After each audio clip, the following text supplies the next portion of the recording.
Hello, आप सुन रहे हैं पॉकेट एफएम। मैं हूं नेहा, लेकर एक बार फिर एक रोमांटिक स्टोरी। उसका असर इतना ज्यादा हुआ कि वो जलन के मारे रोने लगी। उसने सिर्फ आधा ग्लास विस्की का ही पिया था, लेकिन उसकी आंखों के सामने सब कुछ घूमने लगा था। उसका सर घूम रहा था और उसे पूरी दुनिया उल्टी नजर आ रही थी। उसका सर इतनी बुरी तरह से चकरा रहा था कि वो धीरे धीरे बेहोश होने लगी। वो खड़े होने की कोशिश कर रही थी, पर उसके पैर डगमगा रहे थे। उसकी पूरी बॉडी जेली की तरह हो गई थी। उसके पैर सुन्न पड़ने लगे थे। वो जैसे ही खड़ी हुई वापस से सोफे पर गिर गई। थोड़ी देर बाद उसके पेट में और ज्यादा जलन होने लगी। ऐसा लग रहा था जैसे उसके पेट के अंदर आग बढ़ती ही जा रही थी।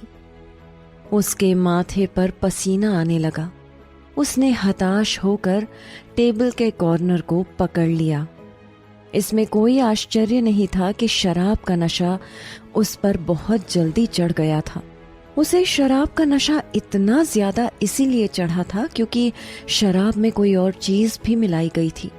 मुन्ना अपने पीले दांत दिखाते हुए और जोर जोर से हंसने लगा और कहने लगा, ये पाउडर तो बहुत अच्छा है, अपने प्यार का शिकार करने वाला पाउडर। हाँ, ये तो सच है। जब मैंने इसे लाया है तो ये अच्छा ही होगा ना, दूसरे गुंडे ने हंसते हुए कहा। वो आदमी हंसने लगा और फिर उसने यशिका के चेहरे की तरफ देखा। वो दर्द से कराह रही थी। इस वक्त उस आदमी ने कहा, मुन्ना, जब तुम्हारा इस लड़की से मन भर जाए तो थोड़े दिन के लिए तुम इस लड़की को हमें भी दे देना। ये औरत तो कमाल कर सकती है। मुन्ना ये सुनकर हंसने लगा। ठीक है, जब मेरा हो जाएगा फिर ये लड़की तुम्हारी। थैंक यू मुन्ना भाई। सोफे पर पड़ी किरण अपनी आंखें खोलती है और सोफे पर उठकर बैठ जाती है। उसके चेहरे पर कोई भी ऐसा इमोशन नहीं था कि उसे शराब पिलाई गई थी। उसे सब कुछ साफ साफ नजर आ रहा था। मुन्ना, मैंने ऑलरेडी तुम्हारे लिए कमरा बुक कर दिया है, एक गुंडे ने कहा। किरण ने यशिका की तरफ देखा जो कि बेहोश हो गई थी। मैंने तुमसे झूठ नहीं बोला, मानते हो ना? किरण ने उस गुंडे मुन्ना से कहा। इस लड़की की कीमत उस उधार के बराबर है कि नहीं? किरण मुन्ना के बाजू में बैठी और उसने कहा, मेरी बहन अब भी बहुत इनोसेंट है, उन चालाक लोमड़ियों की तुलना में जो काउंटर पर खड़ी हैं।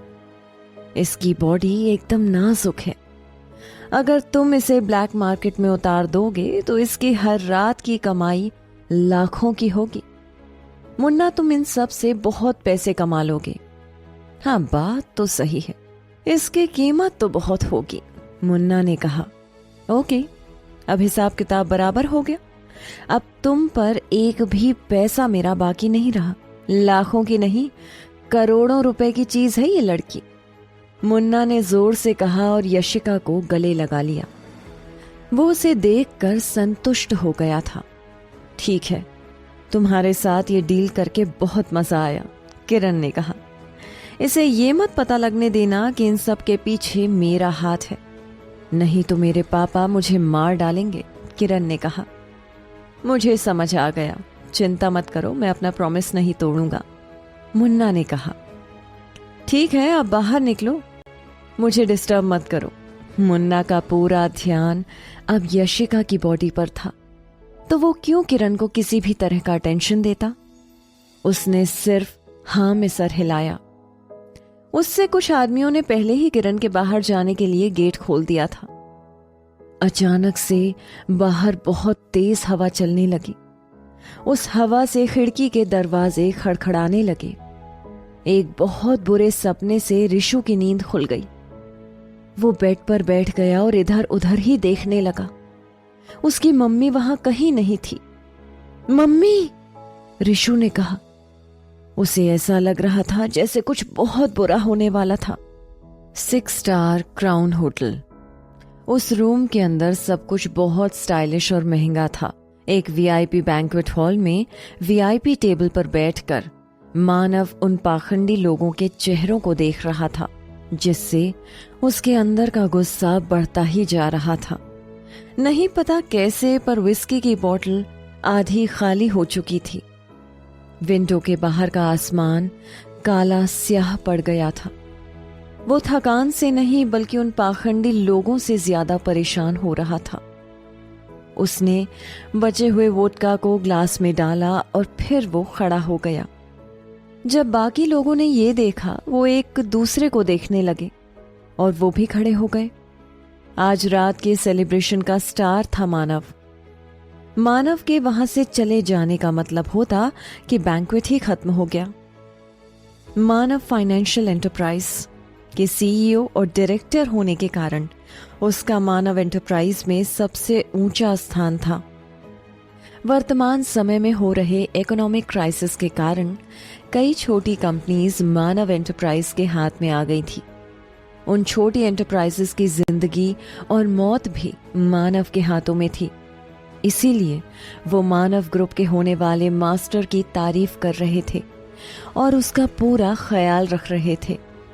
एक आदमी ने धीरे से पूछा, मास्टर मानव, क्या आप जा रहे हैं? उस आदमी ने मानव का कोट उसे वापस दिया। मानव ने उसकी तरफ नजरें घुमाई और अपना कोट पहन लिया। किसी ने उसके लिए बैंक्वेट का डोर खोला। मानव तेज कदमों से मेन गेट के बाहर चला गया। उसके पीछे सूट पहने हुए कुछ आदमी अपना सर झुकाए चल रहे थे। वो सीन ऐसा लग रहा था जैसे किसी स्टार के पीछे उसके फैंस चल रहे हों। जैसे ही वीआईपी एलिवेटर का गेट खुला, मानव अंदर आने लगा। एलिवेटर का गेट बंद होने ही वाला था। उसने कुछ ऐसा देखा जिससे वो हैरान रह गया।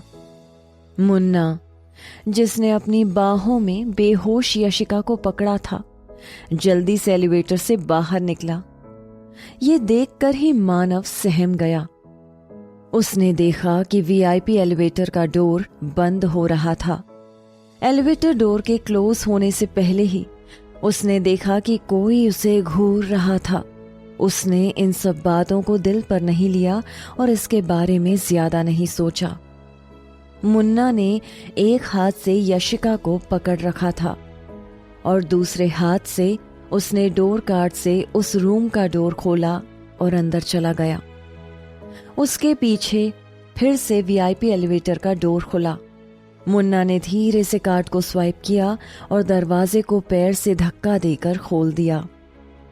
रूम में जाते ही उसने उसे लॉक किए बिना ही जल्दी से अपना बेल्ट फिर पैंट उतार दिया। उसने धीरे से यशिका के गालों को हाथ लगाया और फिर अधीर होकर उसे बुरी नजरों से देखने लगा। उसने एक बैक किक मार के गेट को बंद किया और फिर किन्हीं ख्यालों में खो गया। किरण, वो 2 कौड़ी की मुर्गी झूठ नहीं बोल रही थी, मुन्ना ने कहा। जब उसने बताया था कि उसकी बड़ी बहन बहुत सुंदर है, मैं तो समझ रहा था कि वो झूठ ही बोल रही है। मुन्ना के लिए सारी औरतें बस एक समान थी, जिन्हें वो अपनी प्यास बुझाने के लिए ही इस्तेमाल किया करता था। पर यशिका को देखकर उसे लगा कि यशिका उन सब औरतों से कहीं ज्यादा सुंदर थी। यशिका उससे भी बहुत ज्यादा सुंदर थी जितना कि उसकी छोटी बहन ने बताया था। वो नॉर्मल औरतों से बहुत अलग थी। वो बहुत सुंदर थी। मुन्ना ने उससे भी ज्यादा सुंदर कई औरतें देखी थीं, पर वो सब यशिका की तरह जवान और अट्रैक्टिव नहीं थी। उसने उससे उस सॉफ्ट से किंग साइज के बेड पर फेंक दिया और फिर धीरे धीरे उस बेड के सॉफ्ट गद्दे के ऊपर जाने लगा। उस मध्यम सी रोशनी के नीचे उस बड़े से बेड के ऊपर ब्लैक ड्रेस में उसकी सुंदर सफेद सी स्किन बहुत ही ज्यादा चमक रही थी। उसके बाल उसके कंधे पर बिखरे हुए थे। वो सुंदरता जो उसके सामने थी, उस पर से वो अपनी नजरें ही नहीं हटा पा रहा था। उसे इतनी देर देखते रहने से वो और ज्यादा कामुक हो गया था। उसके बाद क्या हुआ, जानेंगे आगे। सुनते रहिए पॉकेट एफएम।